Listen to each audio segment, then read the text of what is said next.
Hi. Hello, Hi. everyone. Oh, who have we got? We've got Elizabeth's first one in. Hello, and Jilly. We've got they were in early. Whoa.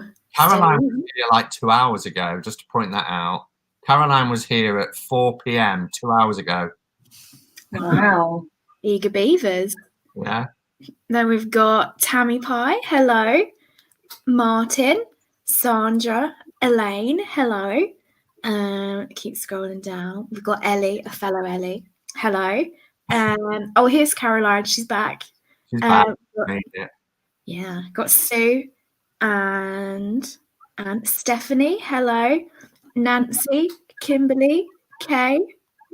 Who else have we got? Keep scrolling. Jackie, Marsha, Crystal Mama. Okay, chat's jumped. Okay, we've got Aquarius Owl, Linda, Rebecca, Approver. We've got loads. Okay, chat keeps jumping, but hello to everyone. There's like hello, 4 everybody. People. Yeah. Wow. It is jumping, but everybody that's come, hello everyone. We've got Red Bean B as well, and yeah, lovely to see people just filing in. Yeah, hello. Oh, Sean's come in with the high slags. Way. Yeah, so thanks everyone for coming, and we'll be doing our rundown for decks coming in September. So like mass market, indie ones, Kickstarter ones. Then we're doing a review of the Dark Wood Tarot. Let me get mine. Dark Wood. Becca got hers. Oh, yeah. You've got yours. It arrived in the mail then. Is this the first time we've all been able to have it at the same time? Yeah. I think the first time was the Hush Tarot. Last time, I should say, was the Hush Tarot when we all had it, didn't we? Yeah. Yeah. I know. I had the only one I didn't have was the Wizard's Tarot. Oh, okay. But I've had them all except for that one. Oh. Cool. And then we'll be doing a giveaway, live giveaway draw for the Star Spinner for Simon's one. So he didn't get on with it. And it was 2 months ago. Can you believe we haven't been on for 2 months because we took a break over summer? Because the last time we should have gone on was when we was in Glastonbury. So this was way back in June when we reviewed the Star Spinner, and there was just me who didn't like it. It scored less than 5, so it's gone into the draw. So we'll be doing the draw at the end, as Al just said. Yeah, and then and then next month we'll be reviewing Tarot of the Divine. Ooh, Tarot of the Divine. I'm excited about doing that one. Yeah, it looks quite nice actually. Although it looks quite similar to the Star Spinner. So how are you going to get on with that? Don't say that. Let's spoil it now. My interest level just went. But we're going to be going a week early, aren't we? Yeah. Next month we're going on the 19th of September because I've got a visitor staying that weekend that it would be on. So early. Ooh. Visitor, have you? Ooh. How very dare I? I know. Social life. I don't know. Honestly, shouldn't be allowed. Yeah. Right. I guess we better get into it. All your sleeves, rolling up the sleeves. He's getting ready for it. All right.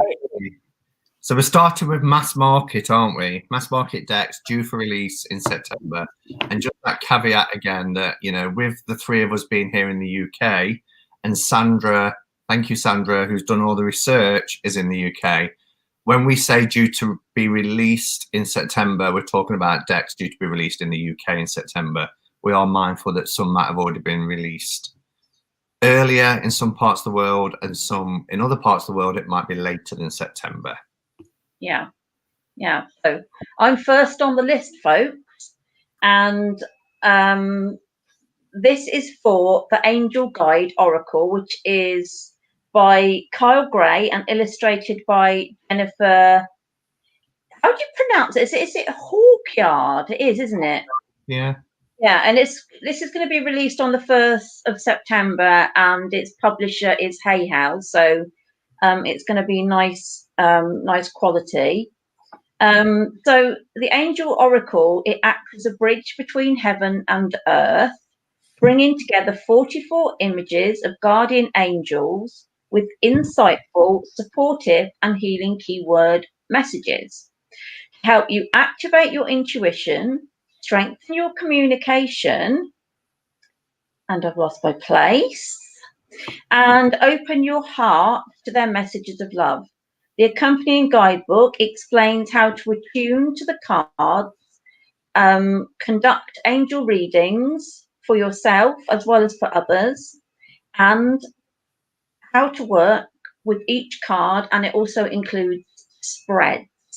So yeah, I mean, I like Kyle Gray stuff, but I'm not really so much into the angel thing, so this might not be one that will interest me. But you know, Hay House, so it's going to be quite nice quality, going by their recent output of decks. They do a really nice job.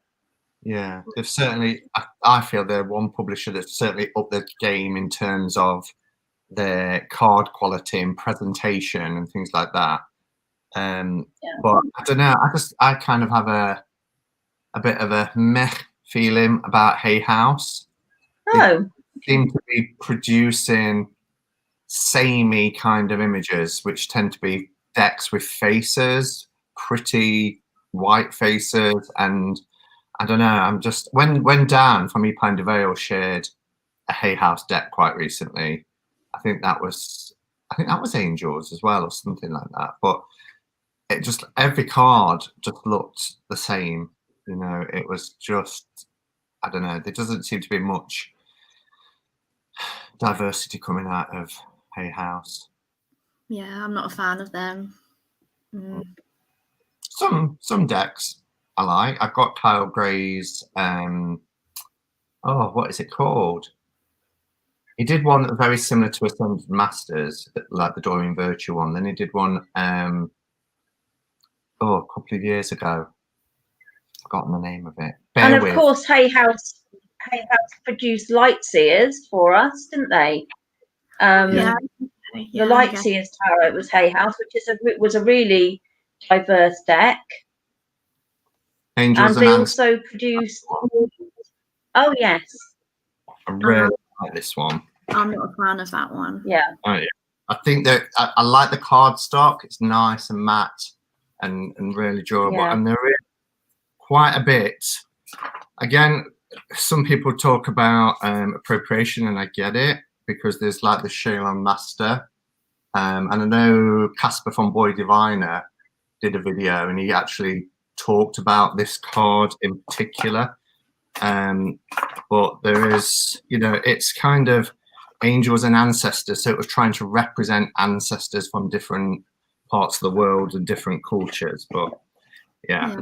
Some of the Native American cards in that deck, they've got the information quite wrong in the guidebook. So yeah, I'm kind of problem, isn't it? Yeah, that's I'm not a fan. If you don't do your research, then you can end up falling flat on your face. So yeah, it goes from appreciation to just appropriation, because it's like, at least have the decency to get the research right, Yeah, that's my bone to pick with that.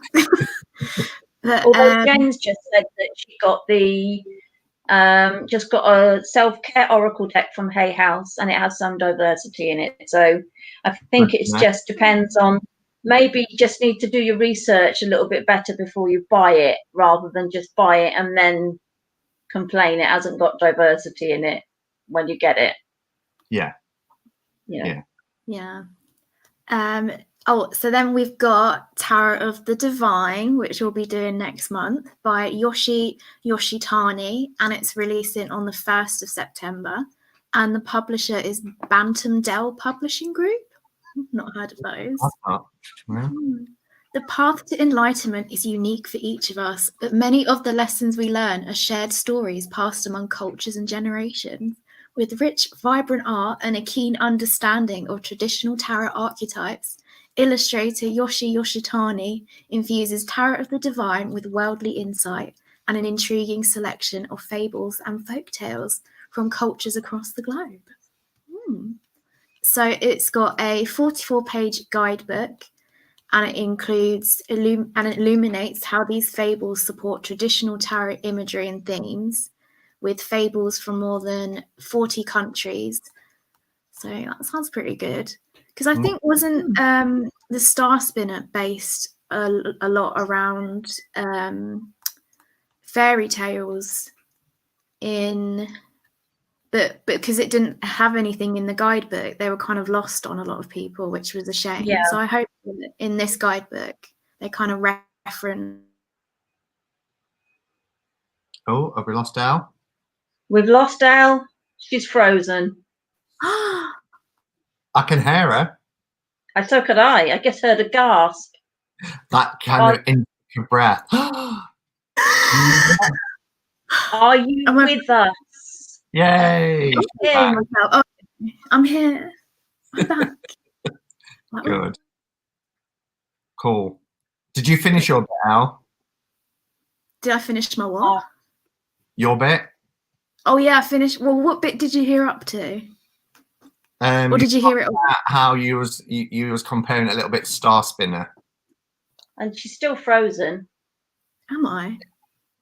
Yeah, you're frozen. We can hear you. You might just want to come out and back in, and I'll carry on with the next one then while you sort yourself out. I will. Sort yourself out, love. Okay, so the one that I'm talking about is the Nightmare Before Christmas tarot, which I've had on my wish list since it was first announced back in February of this year. So it's been kind of on people's radars for quite some time. And when it was first issued, there was black and white sketches shown. And let me just let Elle back in. Add her back to the stream. Yay, she's back.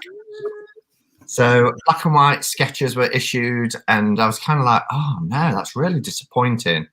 And then a couple of months ago, we got to see some of the images. So let's see if you can see these, whether that's bright enough or not. I might need to just adjust the volume a little bit. But these are some of the images for the Nightmare Before Christmas tarot. It is due out on the 15th of September. And whilst I've got it on my wish list for 15th September, I don't hold much hope, because I think this is going to be a deck that everybody's going to want, and it's going to, you know, they're going to struggle. Book Depository, Amazon are going to struggle to get this deck in. So it will be what it will be. Mark my words, there'll be a rush. When we was in Glastonbury, Al, do you remember so many shops were selling Nightmare Before Christmas stuff? And we were saying there seems to be like a re-emergence of Tim Burton, in particular the Nightmare Before Christmas. There was all the ornaments, the pop dolls, whatever they call them, loads of artwork and things like that, mugs and everything with Nightmare Before Christmas, and was like, okay, what's going on? So I think this will be a really popular deck. But here it says it's by Minerva Siegel, and Abigail Larson is the illustrator. The publisher is Insight Editions. We've got a few publishers that, you know, outside of the usual Llewellyn, Los Scarabeo, US Games, and Red Feather. So let the spooky citizens of Halloween Town guide your tarot practice with this sumptuously illustrated tarot deck, and inspired by Tim Burton's classic animated film, The Nightmare Before Christmas. Disney's iconic holiday film, The Nightmare Before Christmas, is now an enchanting tarot set, offering a frightful but friendly take on the traditional 78-card deck. This set features all your favorite characters, from Jack Skellington to Mr. Oogie Boogie to Sandy Claus himself, in gorgeous original illustrations based on a classic tarot iconography. Featuring both major and non-arcana, the set also comes with a helpful guidebook explaining each card meaning, as well as simple spreads for easy readings, packaged in a sturdy decorative gift box. And I'm pleased to read that, because with Llewellyn, you kind of know what you're going to get. You're going to get that lovely box, but the card stock might be a bit iffy. You know what you're going to get with Schiffer US Games. But with something like Insight Editions, I wasn't aware. So to know it's going to come in a nice, sturdy, decorative gift box is something I'm quite excited about. I just need to see what the card stock's going to be like now. But hopefully we'll be having that deck in our hands in a matter of weeks, and I'm sure YouTube will be obliterated with walkthroughs of the Nightmare Before Christmas tarot. Yeah, funnily enough, it's not one that I've been interested in getting. Although I love the film, I really love all that, and I think you've said about the it being in all the shops and stuff like that. I think that kind of art is always very popular. That dark, you know, like the film Coraline and all those kind of things. But for me, it's just not a deck that I've been drawn to. It's almost like you know, oh, there's a film, so let's slap it in a tarot deck type of thing, you know. But the Dark Mansion tarot was kind of classed as like a Tim Burton-esque deck, wasn't it? I can remember when that first came out almost 2 years ago now, and people saying so Tim Burton-ish. And you know, even back then, people saying, "Oh, I hope they do a Nightmare Before Christmas tarot." So obviously, somebody somewhere has picked up on that. Yeah. You know, and I think it's only a matter of time. We keep talking about Rocky Horror Tarot. Somebody's going to do one at some point soon, because there's a tarot deck for nearly everything now, isn't there? Yeah, absolutely. Yeah, you name it, there's a deck for it. Yeah. I'm going to switch my light on. All right. So that's Simon. Now, next on the list is me with the Gregory Scott Tarot. This is a tarot of positive clarity by Gregory Scott and illustrated by David Corsi. And that gets released on the 25th of September. And the publisher is Lo Scarabeo. So as I just said, it's a tarot of positive clarity. And this deck has been designed by the famous British tarot reader Gregory Scott and illustrated by David Corsi. The deck expresses depth through positive harmony, through beauty and magic, through a powerful sense of wonder. Gregory Scott, a British German-born astrologer, and I don't know why I'd never heard of Gregory Scott. He's a numerologist and a tarot expert with 20 years of experience as an intuitive and spiritual practitioner. So his gift are his ability to identify and communicate the soul's gift and challenges through symbolic interpretation in astrology, numerology, and tarot. So he currently creates daily tarot predictions and weekly astrological horoscopes on his YouTube channel. Again, I didn't know he'd got a YouTube channel. And touches the lives of many by giving personal readings to people all over the planet. So I'm guessing with somebody with that kind of experience and gift, hopefully he's incorporated all that knowledge into a deck that others can then tap into that gift also. So it sounds like it would be quite an interesting deck. But yeah. I've never heard of it. Haven't you? He lives in Glastonbury, actually. Yeah, he lives in Glastonbury, and a friend of mine who I went to school with knows him, and she told him about our meetup next year, whether you'll come or not, in Glastonbury. But he's got a massive YouTube channel, but he is somebody that does, like, as it says there, daily astrological readings and all that sort of stuff, and those channels are huge, aren't they? But yeah, he did show his deck. We watched it when we was in Glastonbury, didn't we? And had to look at his first unboxing. He got 100 decks. Oh, that bloke. Yeah.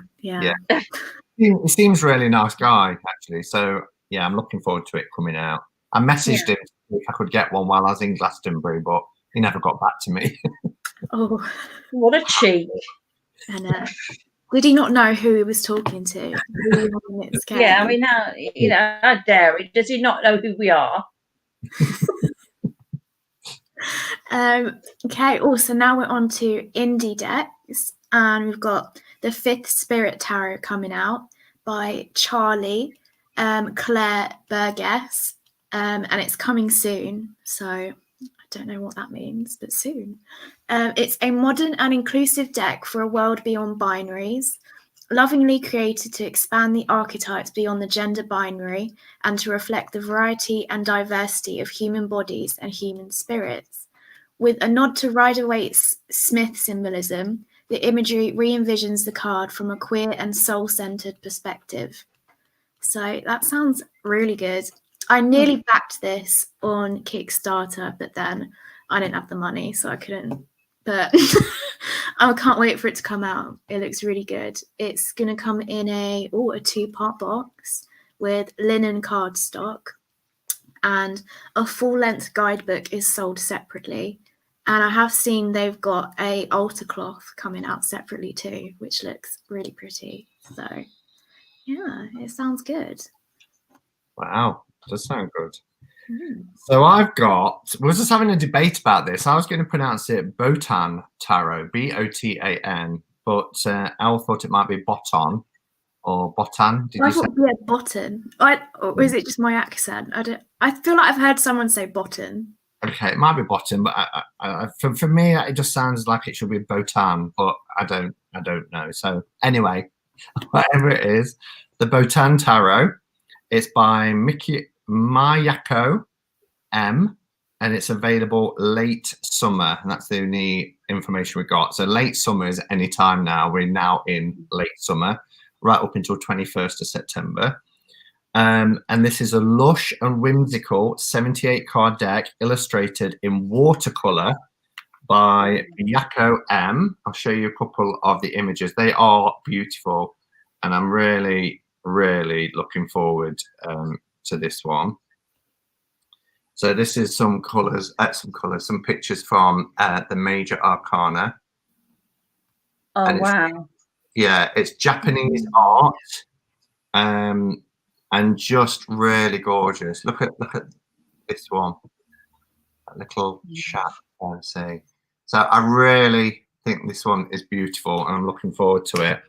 So so Botan in Japanese means peony, which is the flower predominantly featured on the back design of the tarot deck, as well as on several cards. In Japanese flower language, peonies represent bravery.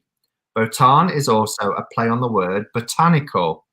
So it could be botan for botanical. As I use Japanese flower language and other plant imagery throughout the deck, lastly, Botan is a tribute to the space and memory in which I painted the deck. There is an old-fashioned Japanese candy called Botan rice candy, which I remember my grandmother giving me as a child.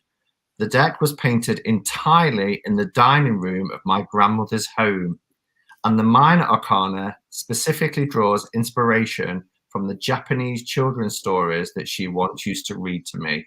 And I just think that is so sweet, really personal. It's coming to Little Red Tarot as well. So if you are in the UK or in Europe and you want to get it a little bit cheaper, then Beth at Little Red Tarot is going to be stocking it. It's already listed on there, and it says coming soon there. And I just think they're really beautiful, lovely watercolors. Really nice color palette.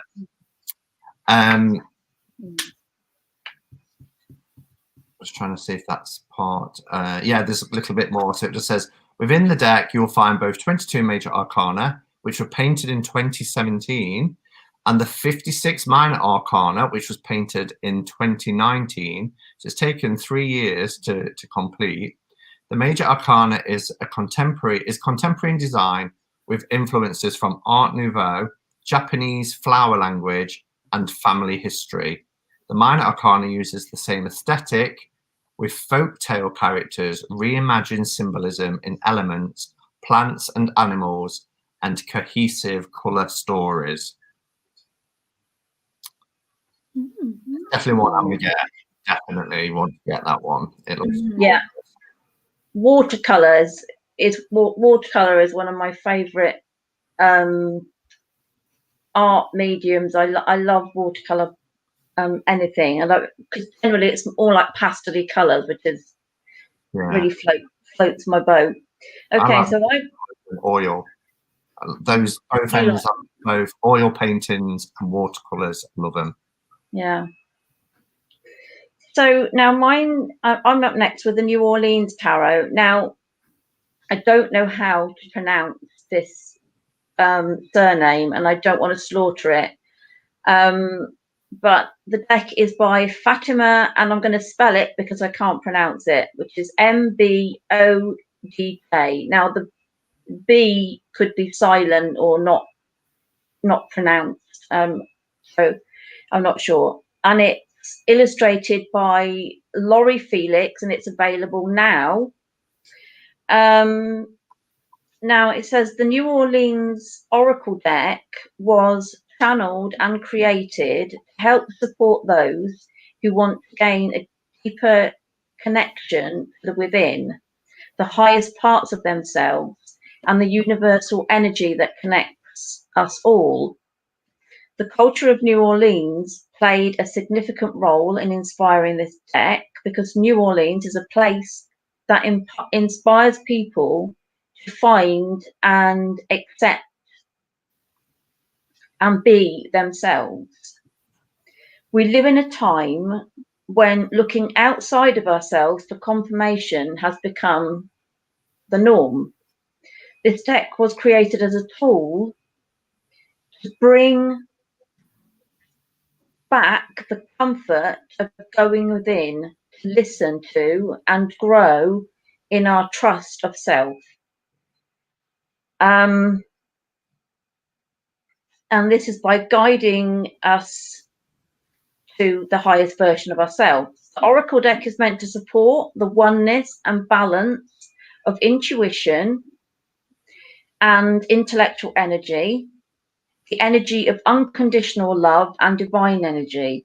May this deck help you to step into the light, the awakening of yourself, which is undoubtedly already beginning to unfold. It's 33 cards, and an illustrated 2-piece box. Now, this one might be one to watch as far as cultural appropriation is concerned. I think I'm not sure. I haven't seen it. So, it's inspired by New Orleans. New Orleans tends to be a place that embraces like many different forms. You've got Catholicism, voodoo, hoodoo, all sorts of things that come or have arrived in New Orleans. But it sounds like a good concept. So you just have to make your mind up when you see the actual cards for themselves, I guess. Yeah, I know Beth's stocking it at Little Red Tarot, and she does her research. Does she? Well, there you go then. That's yeah. And Forever After has said there is a New Orleans Voodoo Tarot, but that must be different. Yeah, so this is an Oracle deck that Beth was mentioning, not the Tarot deck. Yeah. So now we've got Kickstarter decks, and I've got the super. Oh, you're frozen. We've lost Elle again. No. Hello, Elle. Hello, are you with us? Earth to Elle. I'm here for me. Can you hear me? We can now, but you froze again and we lost you. I don't know why it's doing that. Can you hear me still? Okay, should I just read it? I'll read it. Okay. The Super Lunaris Tarot by Jess Schuer and Jacob Schaefer. So it ends on the 17th of September, and the completion date is for December. Ooh. And it's in the search for a powerful tarot deck that would flow with the world as we know it, while supporting the connection between the collective consciousness and the collective heart. Super Lunaris was born.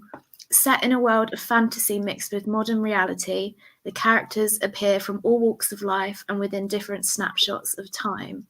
So the Super Lunaris Tarot is designed to be easy to read with any Rider-Waite Smith guide, but there's a little white book included with some brief descriptions of each card. So it's going to be on matte cardstock, 350 GSM. Don't know what that means, but it sounds good. Borderless imagery. Sturdy one-piece box with a matte finish. And it says it's got a strong sense of realism and movement in the artwork that illustrates the fullness of human life and emotion within the scene of each card, making this deck a more readable and fresh experience on the traditional symbolism. It's promising a lot. ESM is the weight. It's the weight, isn't it? Because I always thought it was the thickness, but it's actually the weight. It is, yeah. But usually, not always the case, but usually, if you've got really thicker cardstock, then of course it's going to increase the weight. So they kind of go hand in hand, but not always the case, because you can get some with a light core in them, which makes them quite thick, but they're quite light. So, but yes, it is the weight it's referring to rather than the thickness. Okay, so the final deck, before we go on to our review of the Darkwood Tarot that's on Kickstarter currently, is the Lubanko Tarot by Emily Lubanko. Somebody messaged me in the week because it's getting close to the deadline date saying, "Oh, you're going to back it?" And I looked at it, and whilst the images are evocative and thought-provoking, and I'll show you some again, I've just cancelled a Kickstarter that I was backing because, same as everybody else, funds and things like that. But I've already got that 8 at the minute. But these are the images for the Lubanko. And again, really nice, colourful images. Some colourful ones there, so you can see them. Really nice and colourful and rich and very thought-provoking. But I can't back another Kickstarter at the moment. So hopefully if they become on sale afterwards, this will be one that I'm interested in getting. But the Lubanko Tarot is a richly illustrated tarot deck of 78 original paintings that traverse the surreal, the intense, the queer, and the divine. Each card will be lushly printed on 350 GSM cardstock, appropriately labelled with the title on each card for ease of use. Each deck will also include a 110 plus page guidebook written by Emily Lubanko that will express the card meanings, both upright and reversed. All major and minor cards are full illustrated paintings. There are no pip cards. Every suit is a full journey, richly illustrated and packed full of metaphor, story, and full range of elements. The cards show beings of different walks of life, some closer to human and some far beyond, dipping into the diversity of life on earth and the divine of when we transcend our expected forms. From Emily Lubanko, she says, as a queer artist with a lens of a vivid, surreal, and the sensual, and the pain and catharsis of life, I'll be sharing that intensity, that queerness, those shocks of colour with you, where you take that is in your hand and it is given gladly. Does that make sense? Where you take that is in your hands and it is given gladly. Okay. That's this seems a little bit grammatically incorrect. So the features: holographic silver edges, stretch gold for that, larger card, stretch gold met, altar cloth designed by the artist with every deck, order, stretch gold met, and the deck will be held in a sturdy and richly decorated hinge box that closes magnetically and securely, allowing both for display and transportation. So I do like it. The images, as I said, very evocative, very thought-provoking, but I can't back another Kickstarter at the moment. So yeah, so that's our review of the decks. We've done 9 decks, 3 each, both, well, I say both, but all mass market, indie, and Kickstarter. And now, Elle, we're going on to the Dark review. Wood Tarot. Ooh. Okay. So, who's going to go I've been looking forward to this. I've sent messages saying, I can't wait to hear what you think of the Dark Wood. Really? Oh, I am interested. Oh, okay. Yeah. I mean, whatever we think, it's certainly a popular deck, isn't it? It's one that a lot of people have got and been talking about. So yeah, I've had a few people say to me that they, they like when, like, we did our first impressions, they like it, but they were holding out until they saw us on the Tarot Times before they actually bought it. So we've got a lot of responsibility here. Oh, no pressure.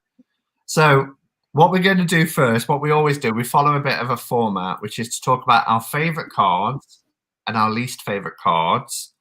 And then we have a 10-point rating system going from everything like the box and packaging, the book, representation, art style, readability, uniqueness, cardstock, backs, value for money, and the wow factor. But who wants to start off with some of their favorite cards first of all? I don't mind. I've got a few. Actually, I've got 1, 2, 3, 4. I've got 6, but maybe I won't do those. I always like star cards in decks as well as devil cards, although the devil cards in this deck wasn't one of my favorites, but the star card in this deck, I thought that was really pretty. I also love the 2 of Swords in this deck because of her reflection. You've got a dual reflection there, sort of kind of like the as above, so below things. But you've also got these critters descending from different angles towards her. So I thought that was a bit of a different take. I liked that reflection. I like moon cards too in general. That was nice. I also like the Emperor, which seemed to me like a very masculine, proud, protector kind of emperor up on his cliff top there, overseeing everything that was going on around. So I like that. The Hierophant card as well, I quite like, because it's a tree. I love trees, and I think trees are holders of great wisdom anyway. So I like the concept of the tree in this being the Hierophant card. So those are some of my favourites. Elle, do you want to go next? So my favourites are, okay, so I had the Hierophant too, because I thought that was a really good, oh, it's a bit shiny, good idea. And trees holding all the wisdom. And I thought the 10 of Cups is really cute. So this is one of my favourite cards. So the little wolf family is really cute. And because Shane the wolf, I was like, oh, it's cute. And then the 6 of Cups, I loved that kind of idea of. We lost her again. It's probably Jackie. Jackie's probably running about all these 7 or 8 devices there. She's probably Instagramming, Facebooking, playing games and sapping all the Wi-Fi. Yeah. Have you still got audio, Elle? Well, I can still hear you. Can you still hear me? Oh, that's better. You're back. No, we lost you for a minute or two. Oh God. Okay. So what? Oh, and then I like this card. Which is it? Which is that card? What was that? Yeah. Wait. So did you hear me say all the cards or not? Yeah. What was the last one? Oh, she's gone again. Oh no. I'm back here now. I'll show the ones that I like. We've got quite a few the same actually. So I've got the High Priestess. I think she is beautiful. I love that she's got the Taurus scroll there. We've got a little bit of that's the problem with these cards as well. They are quite glossy. Like Becca, love the Emperor card.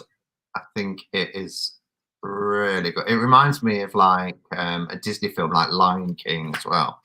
Let me let Elle back in, see if that's better. Like both of you, I've got the Hierophant.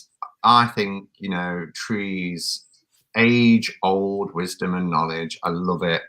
But everything's there. We've got the scroll with knowledge. We've got the cross keys. Beautiful. As above, so below. I like the Lovers. You could pick this card if you don't look at it and think, oh, Death card with this figure in the background as well. Yeah. Love the Death card. I love the Weeping Angel. That's something quite novel that I liked.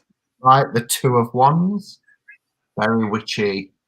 And I really like that.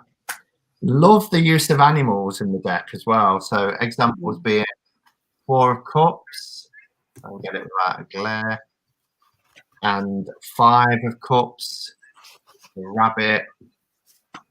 Love the Seven of Cups because the Seven of Cups has been more the choices, which are usually in the air, but they're here below. We've got these flying bats, and she's more concerned about these bats in the air than actually the choices to be made here. And again, Two of Pentacles. I love this tree figure. Really love that. You know, make an awesome poster. We'll go back first then. So I'll talk about the ones I don't like, and then you guys follow on. So just quickly, I don't like the Three of Swords. I just that big ugly spider at the bottom, and really like that. I thought the Three of Pentacles was a bit meh. You know, it's very pippish, where all the others are quite scenic. The Chariot, I get it, you know, swift action, movement and stuff, but it just didn't scream Chariot to me, and I don't really get what's happening unless you read the book. Five of Wands with this. Your Five of Wands is that battle, that struggle, but they just all seem to be doing their own thing, and we've got this huge mushroom running through the forest. So that was my least favourites. Yeah, ditto. Boring. Yeah, very. Just seems boring, that, doesn't it? Yeah, bored, boring, bored. Same as this. The Ten of Pentacles. It's okay, but again, I think there could have been more. It's just like a grey tree with a hole. I think they could have made more of that. Those are my only two cards, but it interested me when Simon mentioned that he liked the Four of Cups and the Five of Cups. Did you notice how they follow on from each other? So with the Four of Cups, the fox is coming back with the rabbit in his mouth. But the reason the Five. I was going to say the reason why they follow on is just because that's the whole structure of the tarot in this tarot, isn't it? It's the story. That's right. Yeah. All the way through, right from you know, the very first Fool card. Yeah. The Shadow Witch and who she meets along the way, like the Fool does, but it follows on nicely with the Minors as well, doesn't it? I just thought that illustrated that quite well, though. I mean, that, you know, this is afterwards. Cups tipped over, poor little rabbit left without his partner. Yeah. Sorry. I like this one. Creeps me out. Oh, the shine is a bit. Just like the Four of Swords, just this creepy bloke over this woman. It was a bit creepy, the way he's looking. I thought, steady on, mate. She's trying to have a kip, you know? Let's not. And with his hands too, I thought, let's not get handsy here. Oh, Just yeah. nap. Yeah, I weren't a fan of that one. That one freaked me out a bit. And what's happening in the bottom corner? What's happening there? Oh, what is happening there? Oh, this is a very There's a lot to take in this card, isn't there? Yeah. Oh, weird. I'm not feeling that. Yeah, that was my card I didn't like. Okay. Any others that you didn't like? Well, I'm not really much of a fan of this deck, to be honest. So. Oh, no spoilers. Yeah, but that one I was just strongly like, no, not a fan, not into that one. Okay, so we're ready to do the 10-point rating then. So for box and packaging, who wants to go first? I went first last time, so I'll carry on. Llewellyn boxes, I don't think them. I love the magnetic closure in them. I love the fact that they're illustrated inside. You don't have any ridges inside, so your cards don't fall out. You've got your ribbon in there, and they look nice on your collection. So I really like the box and packaging. So out of that, which is at between 1 to 10, right? 5. Between 1 and 5. Yeah. Between 3 and 5. I always give Llewellyn top marks for their packaging, so I'm giving it a 5 for their packaging. Okay. Al? Yeah, box is all right. It'll do. It's I'm not really a fan of these big boxes, to be honest, but out of all the big boxes like this is probably the best one. It's nice, magnetic. The cards can't fall through on this bit, which is sometimes annoying when they slide around or get stuck. And you've got a nice ribbon, so yeah, I'll give it a 3.5. It's all right. I like Llewellyn boxes. I think it's nice. I like the magnetic closure, the design. However, they do, for me, they do move around. And I've had some damaged cards, which I'll talk about when we talk about cards. They don't sit neatly in it, but in terms of the overall presentation, I give it 4 out of 5 because they are nice, sturdy, and like Becca said, they look nice on a bookcase stored. The book, Becca? Book. Wow. This book is absolutely brilliant. It's got so much crammed into this book, and it's if you're into your witchy stuff, this book is going to be really inspiring because so it goes through even like your book of shadows, what things, inspirational things to enter into your book of shadows, or all that kind of thing. It's got brilliant descriptions of each card, plus each card is fully illustrated, so you can see the finer details if you want to in the deck. It's brilliant, and it smells. I always have to do the sniff test. It smells divine. So love it. I'm giving this book a 5 out of 5. Yeah, I was pleasantly surprised by the book.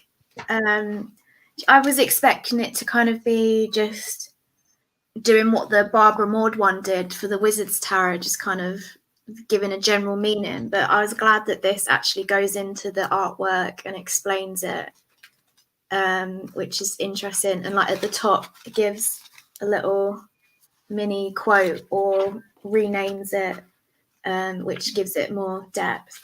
Yeah. It's pretty good. I'll give it a 4. It's all right. I think this is one of the best mass market companion books going. Everything about it, the production of every single page, it's glossy, it's beautiful. It does everything a tarot book should do in terms of spreads, everything about tarot, but it is so much more. It is a story book. It's a continuation. And, you know, very often, and I've been guilty of it myself, we'll say things like, oh, well, who really cares about the book? It's all about the cards. And it's not the case with this. Sasha Graham, anyway, is a fantastic author, but you could just tell she's put so much into this, and it complements the deck brilliantly.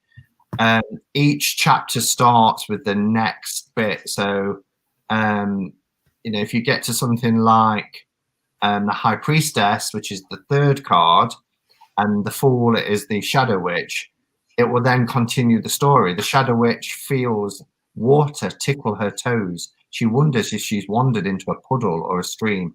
And it's the continuation of the Shadow Witch's story. And you could sit and just read this book, you know?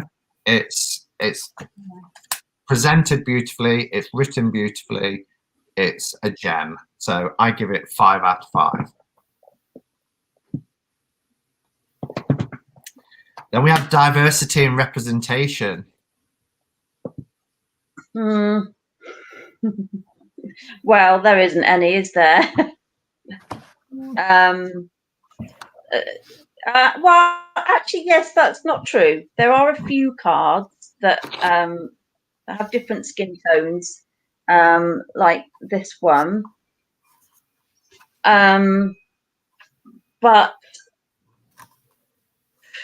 you know, I can't really see much else. I can't see different age groups represented in there, or different you know, abilities. There are a lot of animals in there, so that kind of cancels that out. But all the women, you know, are pretty much body perfect as well. They're illustrated as being perfectly symmetrical, you know, long legs, all that kind of thing. So apart from skin color, I didn't really see much else in it that lends itself to much diversity, really. So pretty low on the scale for me. I'm giving it a 3, because there are different representations of skin color in there, but there could have been a whole lot more, I think. Yeah, it was kind of like an attempt at diversity, but it was just kind of, it was just about the skin color. They lacked any, you know, like textured hair, or it was just able-bodied.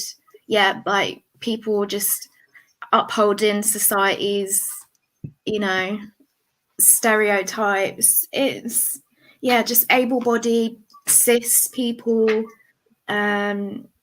lacking any sort of LGBTQ representation.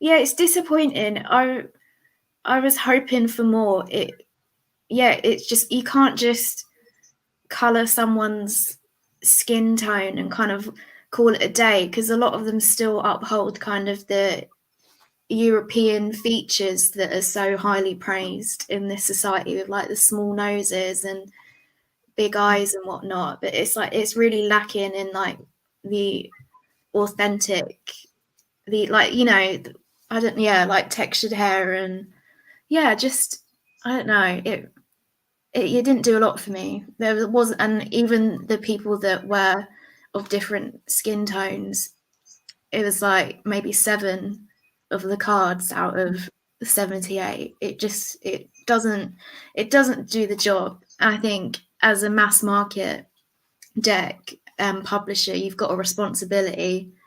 There's so many just white people centric decks.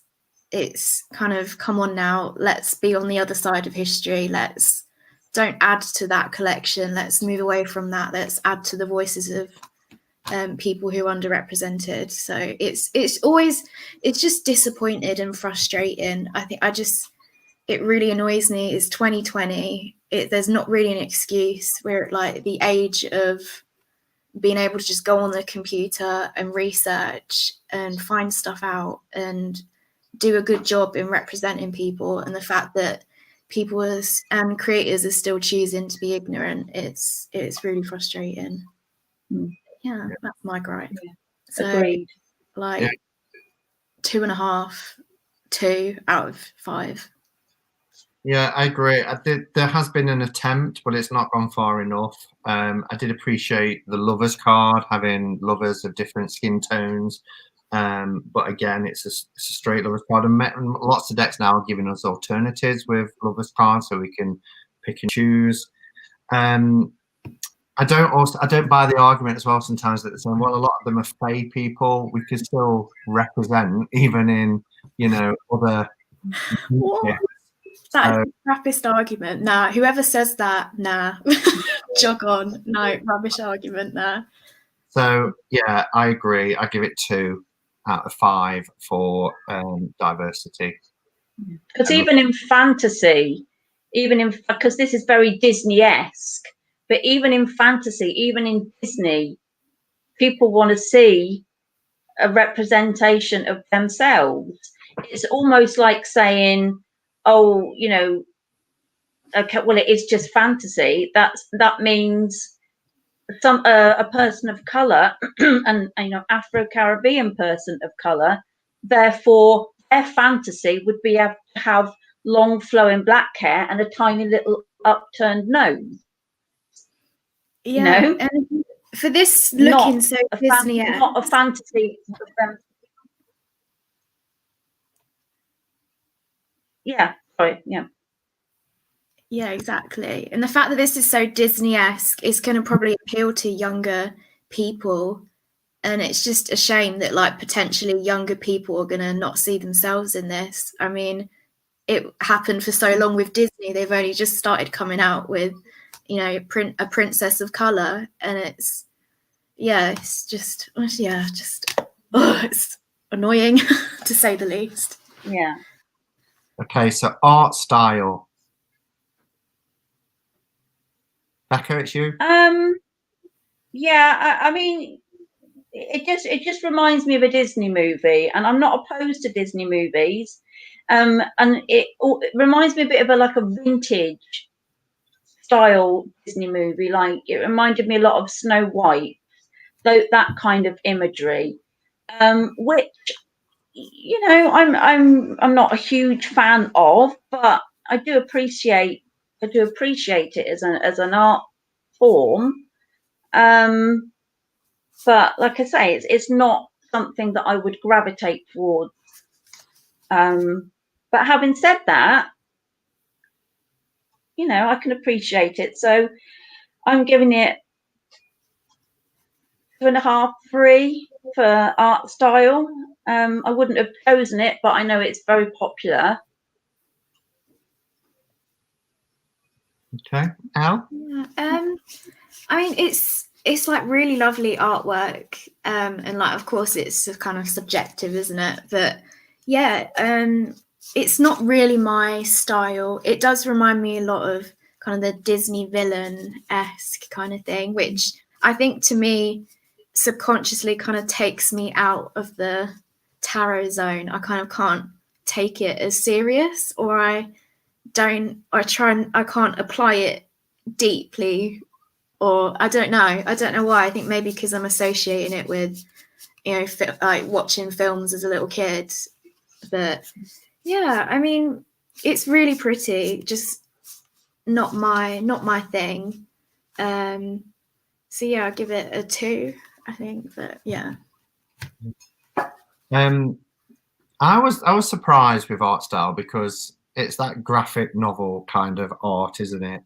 And when we decided to review this, I thought, well, do you know, I haven't really got many decks with this kind of art style, so I'll give it a go. And when I first went through the cards, I wasn't that sure. And I think it was because I've been reading the book, and because the book is a fairy tale book, the cards really started to connect with me in thinking of it like this unfolding story fairy tale. And I've been really working with a lot of fairy tale decks at the moment because beginning of the month, you know, I brought the Inner Child cards from Glastonbury, and then I was gifted the Fairy Tale Tarot from Baba Studios. So I've been, and then working with the Darkwood so we can review it.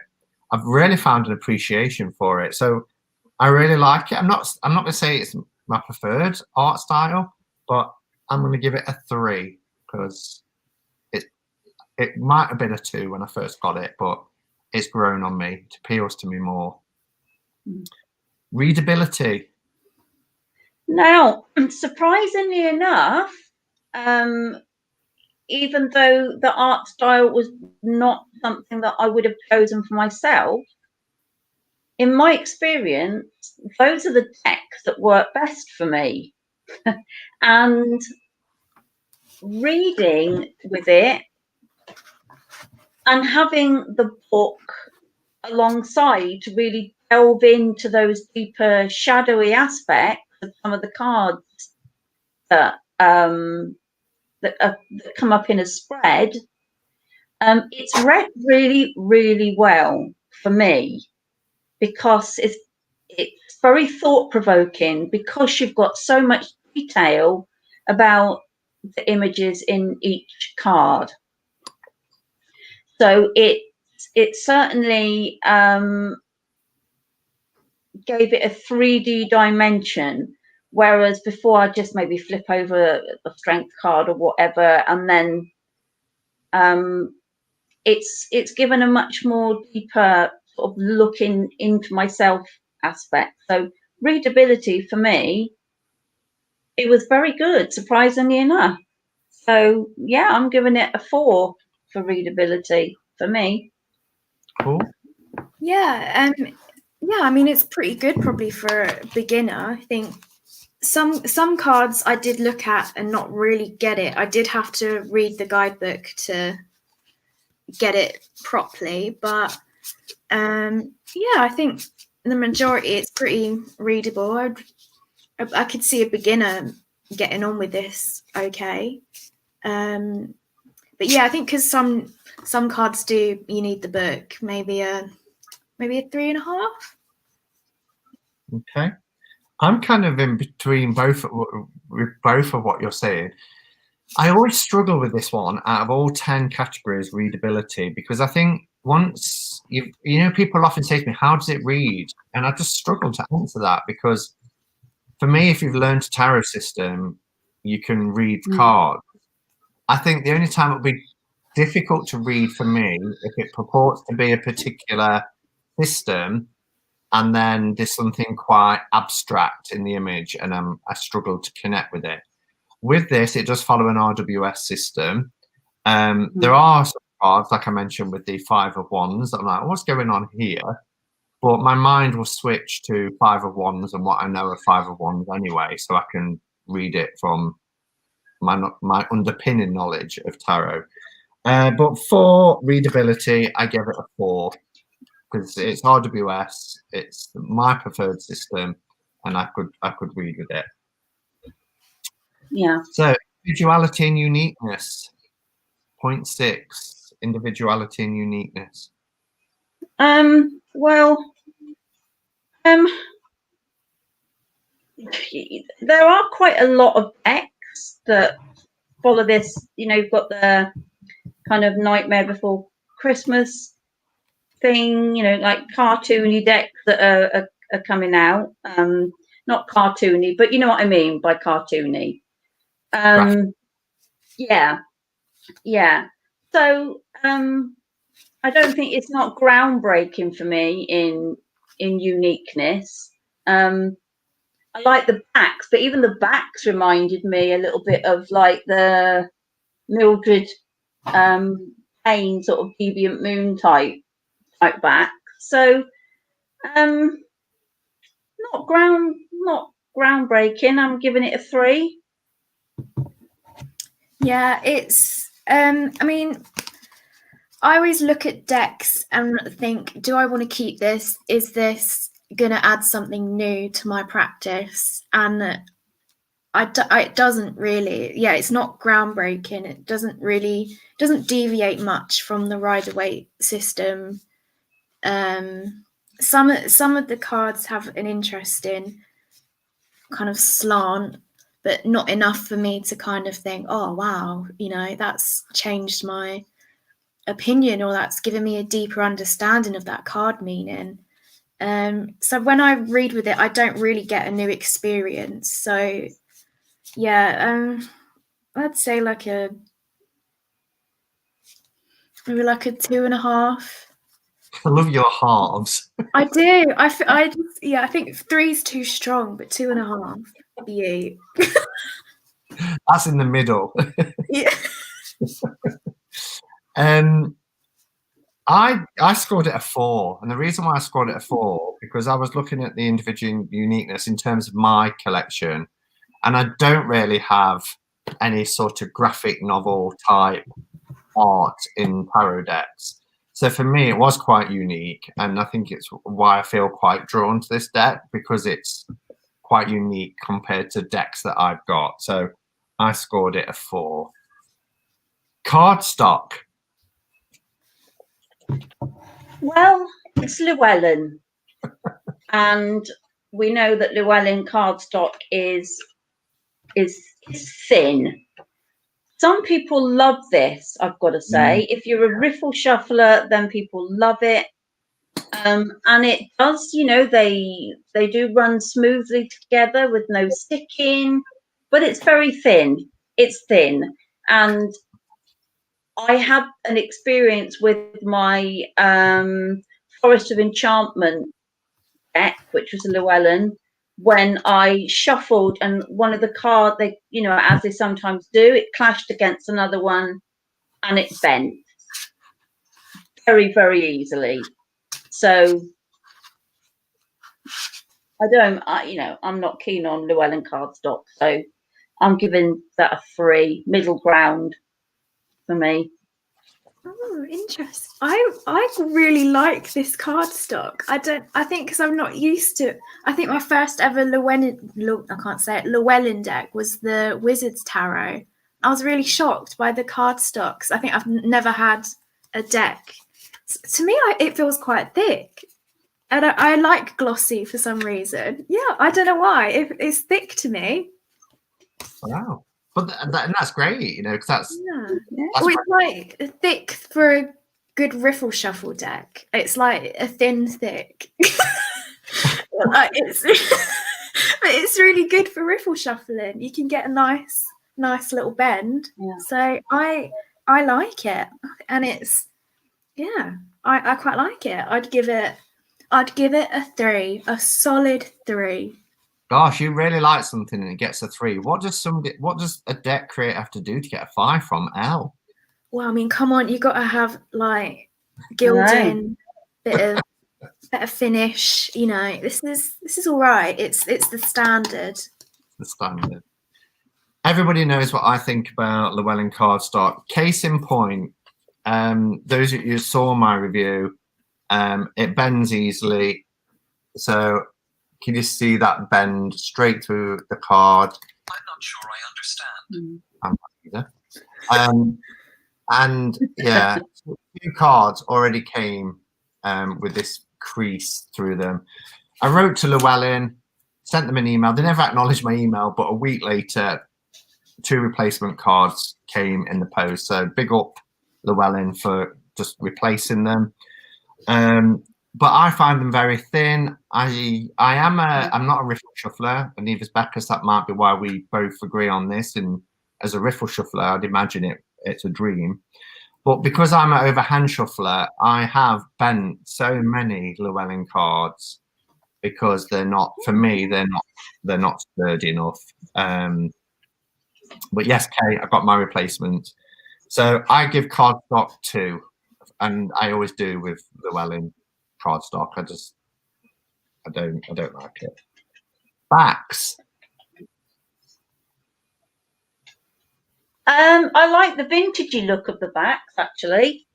I like all that sort of thing, and I've been deliberating on, what may go nice with the like edge on them. So they're in keeping with the deck. It's supposed to be a dark deck, a shadowy side deck. It's got the symbolism on there, so it's reversible. I quite like them. Yeah, it's not much. It's not something like wow. I really, they're really ace. But I do love the colouring of the backs. I think they're nice and dark and slightly creepy. That goes with the rest of the deck. So I'm giving them a 3.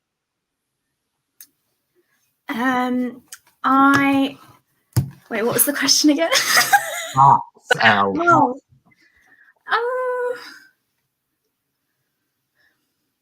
2. They don't excite me. Up as you're going along. Huh? Are you making it up as you're going along? No. Well, I was in the middle of replying to a comment on the chat, so just popped back up. Like, what? It's all right. It'll do. Does the job. Nothing special. I really like the backs. It reminds me of like the ornate mirror in something like Mirror Mirror on the Wall. It's very fairy tale, and I really like it. And I think it's great how they've been able to put the MD from the DW, for Dartwood, reversible. Like Becca said, I love the colours. It's got that earthy colours. Yeah, I quite like the backs, so I give the backs a 4. And we have a price point, value for money. I can't remember how much I paid. I think it was £22. What I paid, yeah. Yeah, £22, which is not bad for this. And a lot of the time, especially with after decks have been out a while, Llewellyn dropped their price point as well, so that sometimes come down to about 15. So for £22, I think you get a really nice set of merch with it. The book like this on its own would probably cost you over £10, maybe 15 even, for a book of that quality. So I'm giving it a 5 out of 5 for value for money, except the cardstock is, I think, maybe they could improve on the cardstock and then it would be perfect value. Al?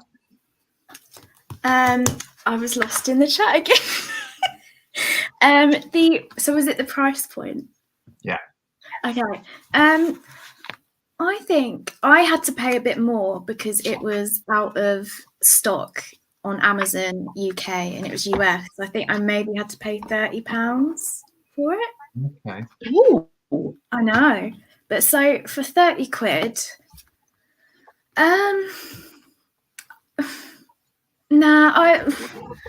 it's when I look at all the other Llewellyn decks, I wouldn't say this is above average to really hold that price point. I'd give it a 3. I mean, the book's really good. I would pay full price as if it was a standalone book. So I guess, and you get some cards with it, bargain. Even though I wouldn't ever use this deck, but so yeah, 3. Give it 3. Okay. Well, I give it a 4 because I paid about £21.95, something like that, just under £22. Again, for the presentation of the box, the excellent book, the cards, but the art is nice. So I think really any tarot deck with this sort of presentation and everything else in a really good book, £22 for me is good value for money. So I gave it a 4. Which leaves the last one, point 10, which is the overall wow factor. Well, for me, like you, I don't have anything like this, mainly because I wouldn't choose anything like this if I was buying it for myself. I just wouldn't go for it. I don't think there's anything stunning about it at all, except for the book. So, and it being in Llewellyn box and everything like that. So, wow factor, it's middle ground again for me. It's a 3 because it's nothing about it strikes groundbreaking, new, wow. So 3. Okay, Al? Yeah, not.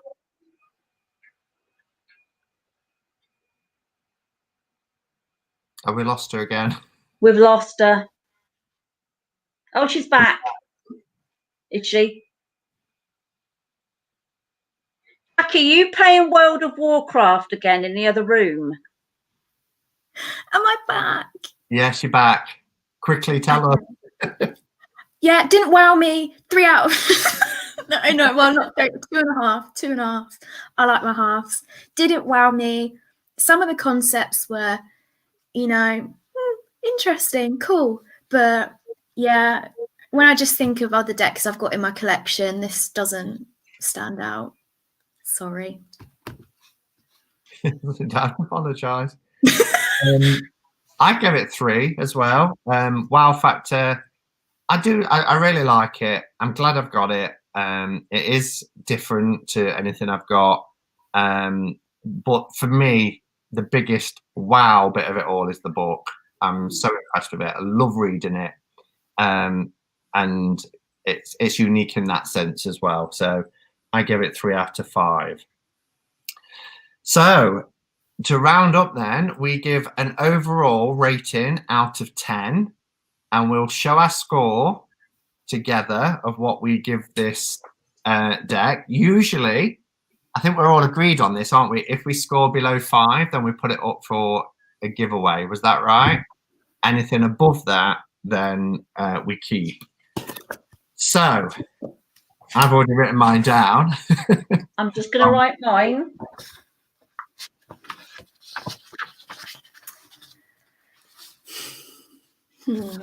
Done.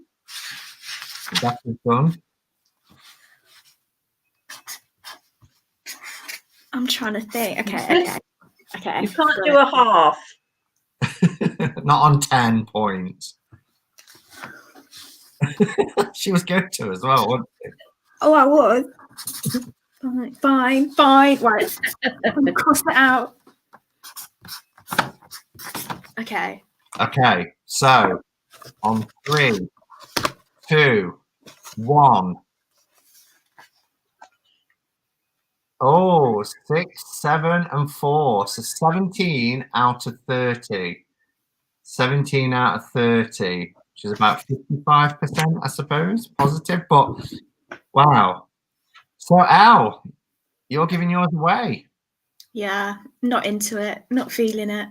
Wow. Okay, so there will be another giveaway next month when we do September's Tarot Times. So that now takes us to the giveaway for the Star Spinner Tarot, which I'm giving away because I was the only one who didn't like, well, I say didn't like it. It scored with me less than 5 when we did our June Tarot Times. Now, to enter giveaways, you have to put in the comments, not the comments here that are happening now live, but in the comments under our video, after it's gone up and loaded, please enter me into the giveaway. Anything like that, and then we will enter you. To say this has been up for 2 months, we've only had 10 people enter the giveaway. But that said, there was a lot of comments on there saying I agree with Simon. Really don't like this tarot. So it wasn't a popular giveaway. So those 10 names have got a 1 in 10 chance of winning. Is Sandra ready? Just give me a yes, Sandra, if you're here and ready to give me a number.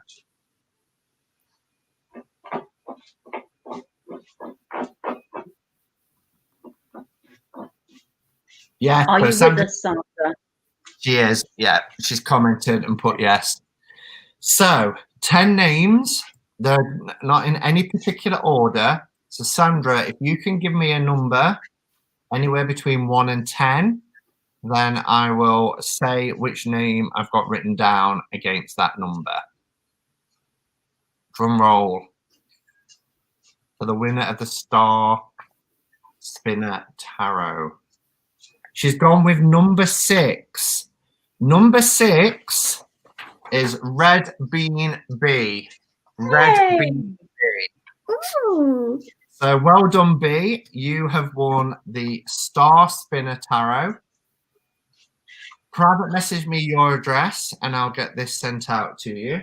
So well done. So next month when we come back, we will have a giveaway for Elle's copy of the Darkwood Tarot.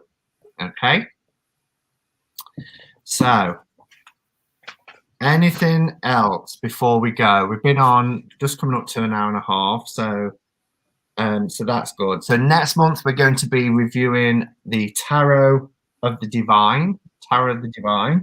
So we've got 3 weeks to get that and work with it and get our thoughts on it. The date for the next Tarot Times will be the 19th of September. So Saturday the 19th of September, 6 p.m. usual time. Anything anybody wants to say before we go? I don't know if Elle's or not, or whether she's just reading the comments. Yeah, there's like a debate going on in the comments, and I'm trying to like get in there. A healthy debate? I've not really. It's about how some people were saying they feel it's censorship by forcing an artist to represent diversity in their deck, which I think is ridiculous. But I've got to be healthy, have a healthy debate. So I'm just sharing my opinion in the chat below. Yeah. And the thing is, you know, we have to create spaces for dialogue. And that means sometimes we have to hear things that we might not agree with and might not like, but we'll never get to a point where we can move forward if we shut people down. So yeah, as an equality, diversity, inclusion trainer of 18 years, when I go into a room and I want to change hearts and minds, the only thing I can do is allow things to come up, even though they might be ugly, so that we can shine a light on it and discuss it and, you know, try and listen, because when we really listen, we understand, you know, and other people, whatever their views are, you know, I've got those views for a reason, and we need to find out why and, you know, try and get to a healthy place. To kind of put it into a little bit of perspective as far as like diversity, and there's a lot of things that come under that, not just race, but, you know, abilities.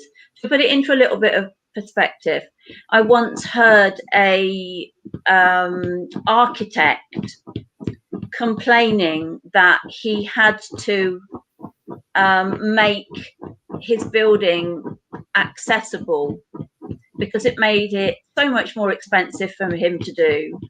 And really, in truth, how many disabled people were going to use his building anyway?